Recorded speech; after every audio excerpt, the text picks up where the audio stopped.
여러분, 9년 동안 이사 걱정 끝, 전셋값 뛸 걱정도 끝. 와, 이거 완전 꿈의 집 아닌가요? 그런데요, 이 달콤한 꿈이 어쩌면 대한민국 전세 시장을 통째로 날려버릴 재앙의 서막일 수도 있다면 믿으시겠어요?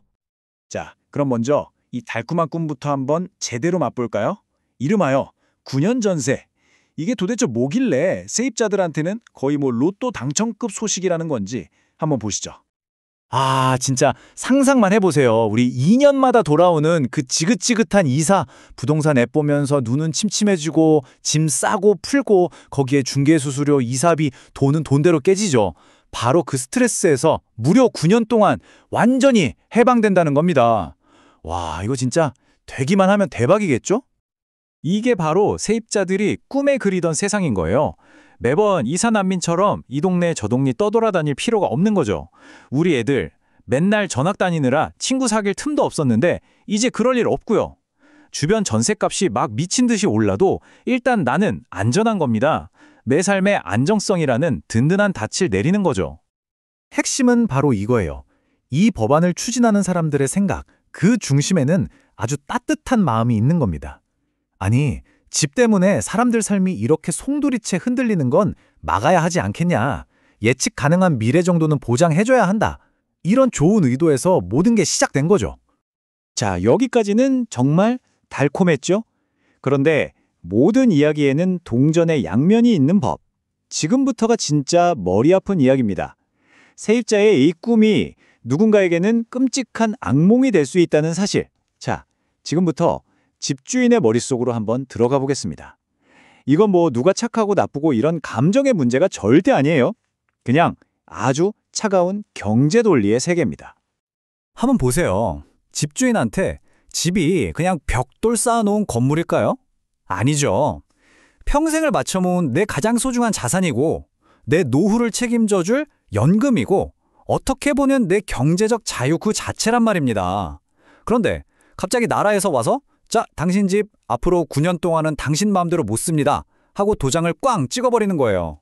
내가 갑자기 돈이 급해서 팔아야 해도 못 팔고 사정이 생겨서 내가 들어가 살려고 해도 못 들어가요. 이거 그냥 좀 불편한 수준이 아니죠. 예측 불가능한 거대한 리스크 덩어리를 그냥 떠안게 되는 겁니다. 그러니까 바로 이런 목소리가 터져 나오는 겁니다. 집주인 입장에서는 아니, 내 재산을 왜 내 마음대로 못하게 막냐? 는 이 분노가 끓어오를 수밖에 없죠. 이건 단순히 돈 몇 푼 손해보는 문제가 아니라 헌법이 보장하는 재산권이라는 아주 근본적인 권리를 침해하는 문제로까지 번지게 되는 겁니다. 자, 여기서 아주 중요한 경제학 개념이 하나 튀어나옵니다. 바로 합리적 행위자. 말이 좀 딱딱하죠. 쉽게 말해서 내 손에는 단 1도 용납 못하는 냉철한 계산기라고 생각하시면 딱 맞아요. 감정, 의리 이런 거 다 빼고 오직 이득과 손해 이것만 보고 가장 나한테 유리한 선택을 하는 거죠. 이제 집주인들도 바로 이 냉철한 계산기 모드로 들어가는 겁니다. 자, 그럼 이 냉철한 계산기가 된 집주인들 9년이라는 어마어마한 리스크 앞에서 과연 어떤 버튼을 누를까요? 바로 여기서부터 전세 멸종이라는 무시무시한 도미노가 쓰러지기 시작합니다. 그 흐름은요, 너무나 간단하고 또 논리적입니다. 자, 보세요. 첫째, 집주인들이 9년짜리 시한폭탄을 피하려고 전세 매물을 싹 걷어들입니다. 둘째, 그럼 시장의 전세 물건이 씨가 마르겠죠? 셋째, 물건이 없으니 당연히 가격은 하늘 높은 줄 모르고 치솟습니다. 마지막 넷째, 집주인들은 생각하죠. 아, 골치 아프게 전세하느니 그냥 매달 꼬박꼬박 돈 들어오는 월세로 돌리자. 끝! 결국 시장에서 전세라는 옵션 자체가 증발해버리는 겁니다. 만약에 정말 만에 하나 용감하게 전세를 내놓는 집주인이 있다고 칩시다.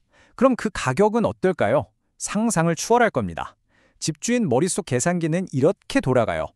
9년 동안 집이 묶이네.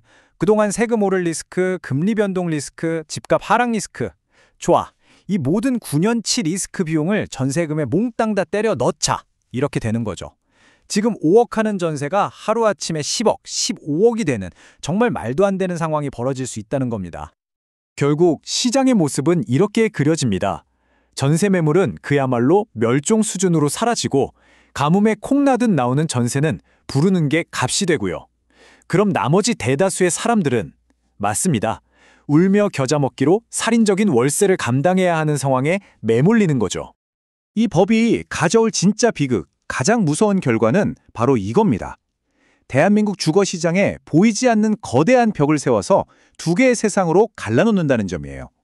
법의 보호를 받는 성안의 소수와 그 법 때문에 시장 밖으로 쫓겨난 성밖의 다수로 말이죠. 먼저 내부자들, 즉 성안의 사람들입니다. 법이 시행되는 그 타이밍에 운 좋게 전세 계약을 유지하고 있던 사람들이죠. 이분들은 9년이라는 어마어마한 주거 안정, 거의 로또 당첨급 특혜를 누리게 됩니다. 반면에 외부자들이 있습니다. 성 밖으로 밀려난 사람들이죠. 이제 막 집을 구해야 하는 신혼부부, 사회초년생, 새로운 보금자리를 찾아야 하는 모든 사람들.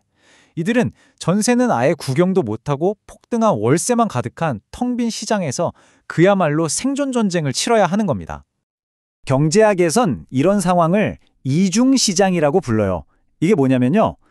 똑같은 BTS 콘서트 티켓인데 운 좋은 사람은 정가 10만 원에 사고 나머지 사람들은 안표상한테 200만 원을 주거나 아예 구경도 못하는 거랑 똑같은 겁니다. 분명히 세입자 전체를 보호하려고 만든 법인데 결과적으로는 세입자들 사이에 건널 수 없는 계급을 만들어버리는 정말 끔찍한 역설이 생기는 거죠. 이게 정말 가슴 아픈 지점입니다. 지금까지 전세제도는요, 우리 서민들에게 거의 유일한 주거 사다리 역할을 해줬어요. 매달 월세 내느라 돈 모으기 힘든 사람들이 전세를 발판 삼아서 목돈을 쥐고 내 집 마련의 꿈으로 한 칸 한 칸 올라갈 수 있었단 말이죠.